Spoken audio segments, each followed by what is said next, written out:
Prayer years ago, I had a problem with my spiritual dad, Archbishop Benson, Idahosa. He had come to Ghana with Ora Roberts, and we filled the stadium in those days. Great service, great meeting. And after that, when Ora Robert went back to Tulsa in America, he put it in his newsletter that action was for Idahosa. It was one of Idahosa's churches, because Idahosa had told him that I was his son and my church was one of his churches. And the fact of the matter is that if I'm his son and he's my father, there was nothing wrong about my church being one of his churches. And I had this young man around me that was very, he was some way. He was some way. He had a very wrong spirit. And he was the one who saw the article and called my attention to it. And said to me that you have to act and do something, because the old man is trying to use this statement to raise money, to get money from Ora Roberts. So when I heard that, I didn't think. That's why we have to pray for leaders, because he was very close to me. And I just acted. So I wrote a letter to Ora Robert.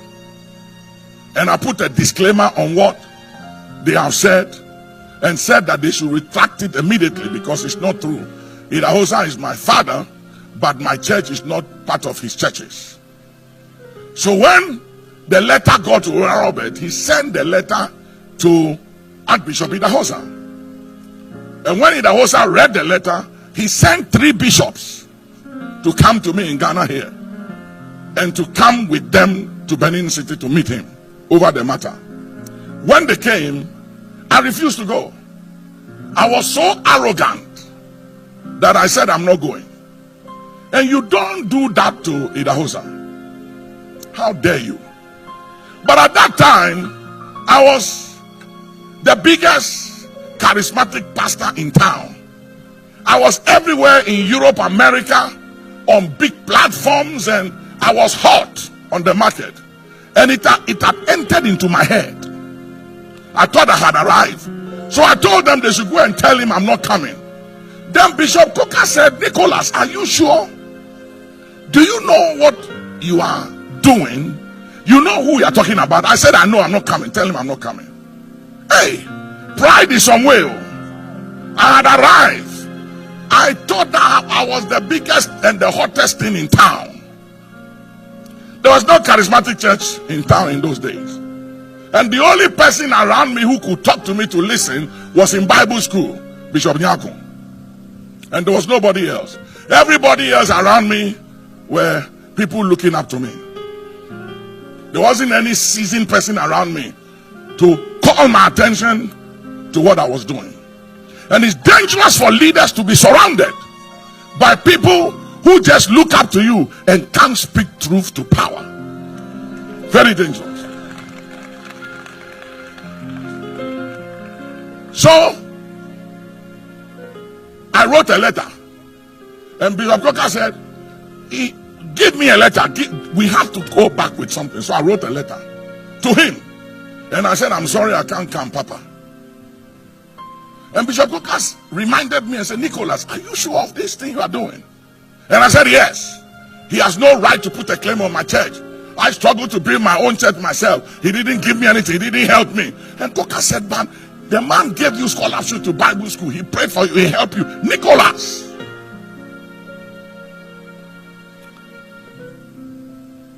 I sent the letter.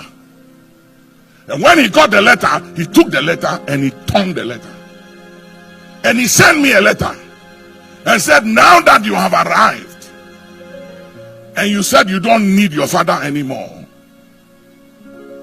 I take my hands off you.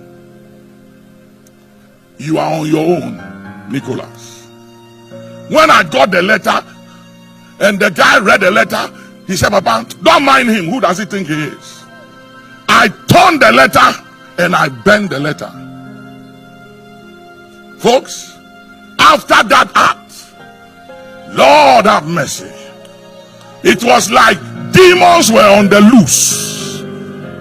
They were after me. There was no prayer I didn't pray, no fasting I didn't fast. I called for prayer meetings, and it was like the heavens was sealed. Nothing, no prayer went through. It was like I was throwing a ball at the wall and it was coming back to me. Spiritual principles are serious. Those of you who use logic and philosophy to undermine, to try to intellectualize God, you are joking. Nothing moved. There was trouble on every side. So I went to this old man that trained me in prayer, Church of Pentecost, Elder Saki. He used to live just at the airport residential area here. So I went to him one time and I said, Papa, something is happening. I have prayed. I've done everything. When I explained everything to him, he said, go home. I'll talk to the Lord. I'll come back to you. Few days after, he came to me and he said, the Lord said, you have touched one of his anointed. And I said, but me too, I'm anointed. Somebody say levels. Somebody say ranks. They are ranks, oh. It's not just talking and quoting. They are ranks. I'm telling you. So I said, the Lord said, you've touched one of his anointed. So I said, Papa, why don't you pray for me? He said, no, I can't pray for you. You have to find him. And you know what he said? This was the prayer he prayed. And after that, the battle came to an end. When I came back to the battle, he said, Satan, this is between me and my son. Stay out of it. Listen, I've learned some things the hard way. I'm telling you. I've learned some things the hard way. I'm telling you. So I'm saying something.